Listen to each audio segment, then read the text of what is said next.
जय श्री रामकृष्ण, जय श्री माँ, जय स्वामी जी। जगत जननी माँ शारदा अत्यंत दयालु थी। ठाकुर श्री रामकृष्ण के शरीर त्यागने के बाद उनके सन्यासी शिष्यों को ठाकुर के अद्वितीय दर्शन और सिद्धांतों का प्रचार प्रसार विश्व भर में करने के लिए बहुत संघर्ष करना पड़ा।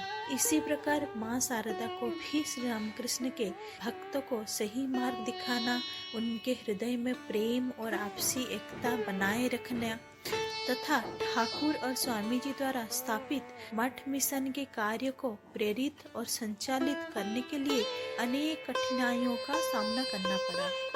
जब ठाकुर के वो आदर्श जिन्हें उन्होंने मानव कल्याण के लिए दिया था लोगों के हृदय में गहराई से स्थापित होने लगे, तब अनेक भक्त जिनमें धनवान प्रभावशाली व्यक्ति तथा विदेशी श्रद्धालु भी सम्मिलित थे, माँ के दर्शन के लिए आने लगे।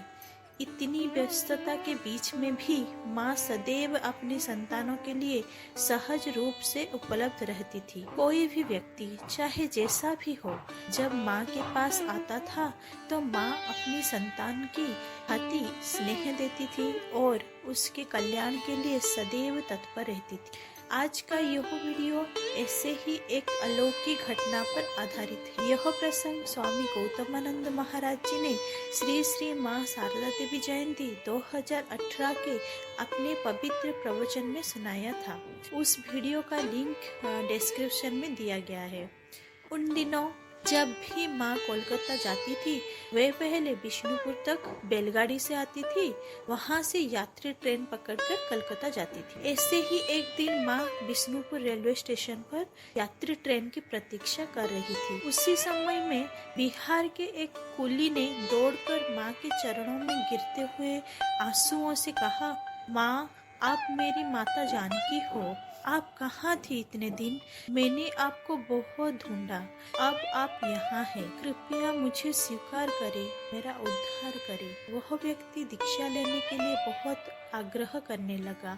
माँ की सहजता और करुणा का यह अद्भुत उदाहरण था। एक साधारण कुली ने भी उन्हें अपनी सीता माँ के रूप में पहचान लिया। माँ के साथ जो लोग उपस्थित थे, उन्होंने कहा, माँ, यह रेलवे प्लेटफॉर्म है, यहाँ दीक्षा कैसे दी जा सकती है? तब माँ ने बड़ी सरलता से कहा, क्यों नहीं दी जा सकती?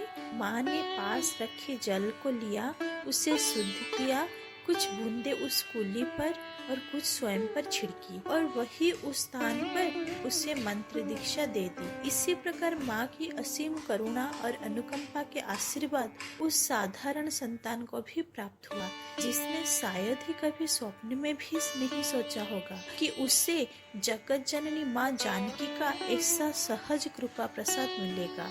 उस समय भारत के समाज में जातिगत संकीर्णता बहुत गहरी थी, परंतु माँ ने उन सब सीमाओं को तोड़कर केवल अपने संतान के हृदय की सच्ची पुकार को ही सुना और उसी के अनुसार अपनी कृपा बरसाई। जय श्री रामकृष्ण, जय श्री माँ, जय स्वामी जी।